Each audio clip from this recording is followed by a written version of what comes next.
Today's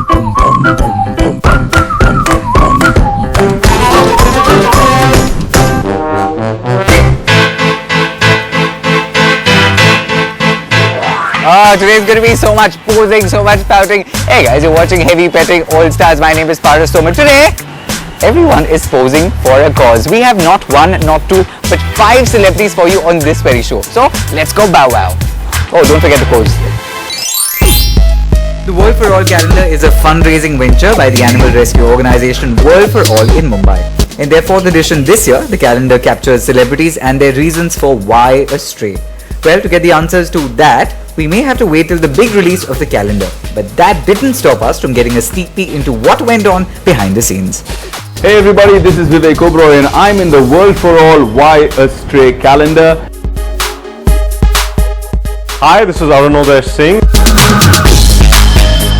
Hi, this is Kalki and I'm in the World for All Why a Stray calendar. Hi, I'm Erica Packard. Hi, I'm Siddhant Kapoor.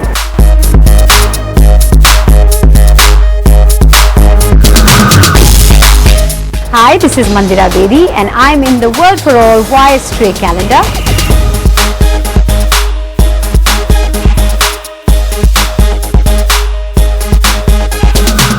They came, they strutted, they posed, and in the midst of all of that, we found out about their greatest love affairs and how it all started. Well, my first pet was a parrot when I was in school, but the first dog I had was after I got married. My husband also loves dogs, and so we got I actually got for him a small little black dog, and I got him in Delhi and I brought him home. And well, there's this memory which I can't say is a favorite, but it's a very strong memory in my mind. I'll never forget the dog. His name was Buster, and he was very old and he was ailing, and this was when I was many months pregnant. And I remember our vet actually had said to us to put him down, but both my husband and I didn't have the heart to put him down, because we said, we're bringing a new life into this world, we can't take away a life. And we just, we looked after him the best that we possibly could. And I was having a C-section, and actually we mourned him a couple of weeks before he actually did go. But the day I left for the hospital, the morning I left for the hospital to have my baby, I sat with him for a few minutes. I petted him and I said goodbye to him, and I went to the hospital to have my baby, and Raj, my husband, broke the news to me that he died half an hour before my son was born. So I'd like to believe he was my dog. So somewhere I believe his soul is still with us, and I think he's Veer. He's my son. Well, dogs are like babies, and now that I have one of my own, I know it's not like you have to put aside that much time for your little baby. You've got to just find time. You've got to give love, and that's how you get love. And honestly, more than babies, dogs give it back unconditionally. So I make time.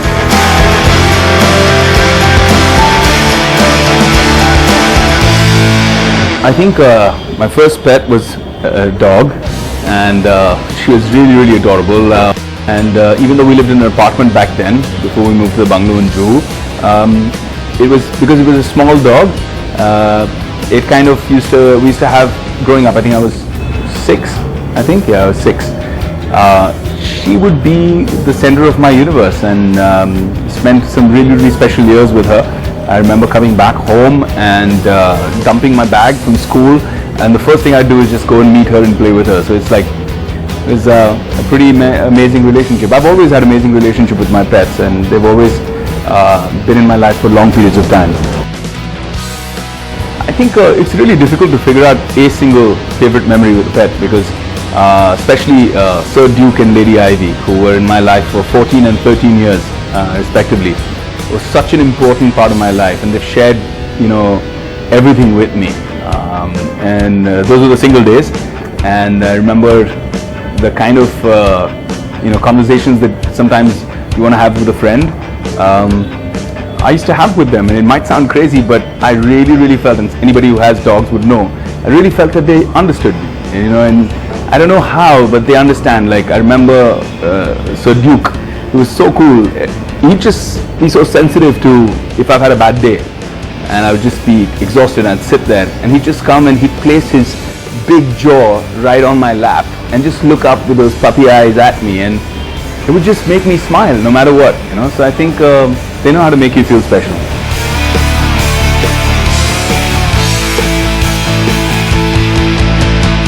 I think kids growing up with animals teaches them so much in terms of how to express themselves, how to love, how to not harbor fear. You know, it's a common problem. I see kids who are petrified of dogs. I mean, they see a dog and they want to walk on the other side of the street. And I think that if it starts early, you know, you don't have that kind of problem. My son has quite the reverse. He's crazy. He loves animals. You know, any kind of wildlife, and especially the dogs at his nanny's house. His nanny lives in a really big home, and she has some 4 dogs, and they're all and twice his size. He's barely learned to walk right now. He's a year and a half, but you can see him holding their tails and running behind them, and you know, we have so many pictures of him just, you know, when they flop down on the floor when it's hot and they're lying down to catch a breath, he just goes, squats right next to them and then lies down on top of them. And it's pretty incredible to see that. It's quite adorable.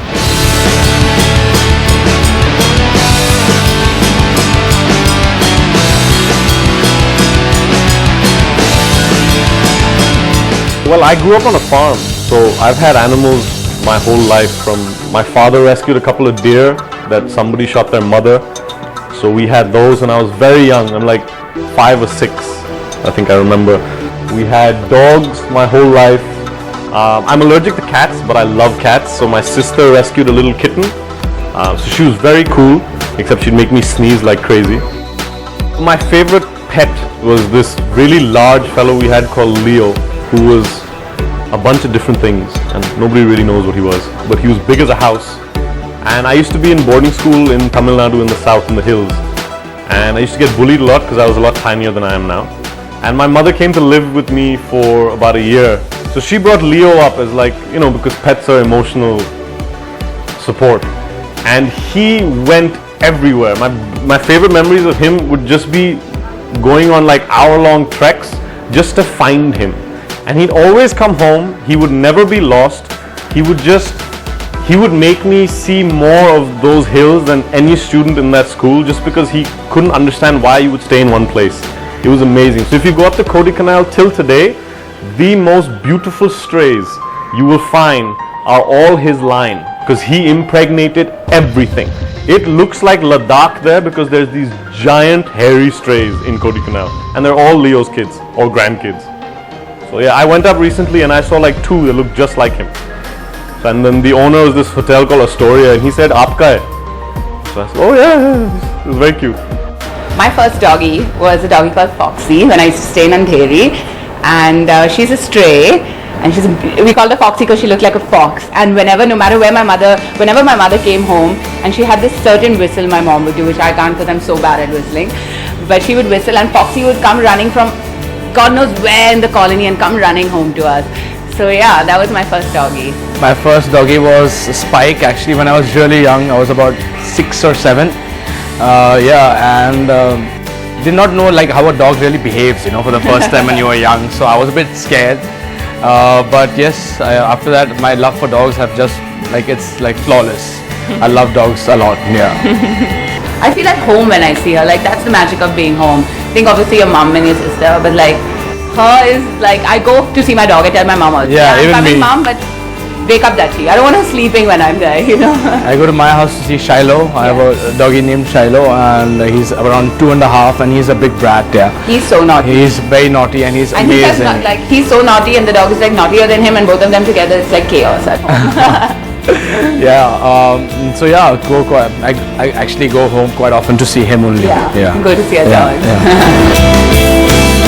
So basically, my grandpa called me home and he's like, I think Dachi is having her baby. My baby was pregnant. So I was like, he's like, what? And no one was at home, and my grandpa was really old then. So I was like, really, Dachi is having her baby, and we got to go home. So we went, and she was under my bed because she always goes there. Like, it's her spot of like feeling secure, and you know, no one can get there. And we looked down and we were like, has she had anything? And then we saw this sack that was... Yeah, they come in a sack. So basically I I was the only person over there because she was freaking out and crying. I was crying. Like, oh my god, oh my god, oh my god. So I was alone. So Duchess was under the bed, and basically every sack had a baby, of course. So she was They were in these plastic in this bags. plastic, and they came in the hand, and then we had to give it to the mother to like lick it And I off, you couldn't. know. And she could. So basically, I was sitting there, And he was giving birth, and like, I was. giving She was birth. giving it in my hand, and I was giving it to her, and then she would not let anyone else come next to the puppies except Except me, him. and like no one. Like I was like, it was. And then my mom, then obviously we took the puppies and we cleaned them and no one came home. My mom was at work, Yeah. so she came home after 2 hours. Yeah. And then we were like, oh my god, I 8 was like, I puppies. fell in love with him again. I was like, oh my god, you gave birth to like my I didn't give birth. I helped Yeah, giving birth give to. So basically, eight puppies, 2 hours, and then the 9th puppy came out in the shower. When she was taking a When shower. she was like having a Suddenly bath, she so goes suddenly like- the last one came, Brooke, and all lived, you know. All of And all them of them lived. Yeah, so survived. that was quite a special memory for sure. Yeah. I've had pets throughout my childhood. So I had a lot of dogs when I was growing up. I had this one huge dog and he was very furry and black and white in color, and his name was Leto. I guess my favorite memories were because I went to boarding school. Whenever I came back from boarding school, my dogs were the first to greet me. They would like come to the car like before, you know, anyone else, and they would like run over and jump all over me. So they were bigger than me because I was really small at the time. So they'd push me on the grass and we'd be playing. So that's good memories. I have a stray myself. I have a cat called Dosa, which I found on the streets of Bandra. Unfortunately, I travel a lot, so I miss my cat a lot. But when I'm here, when I'm at home, then my cat sleeps with me in my bed. He's my constant companion.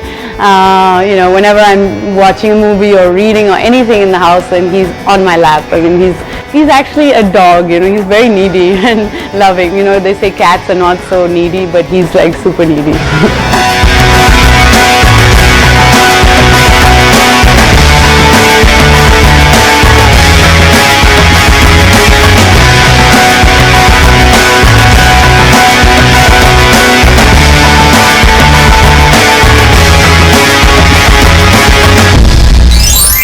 Alright guys, time for us to head into a break. When we come back, hold on to your knickers and your banyans because the dreaded rapid fire round is coming up.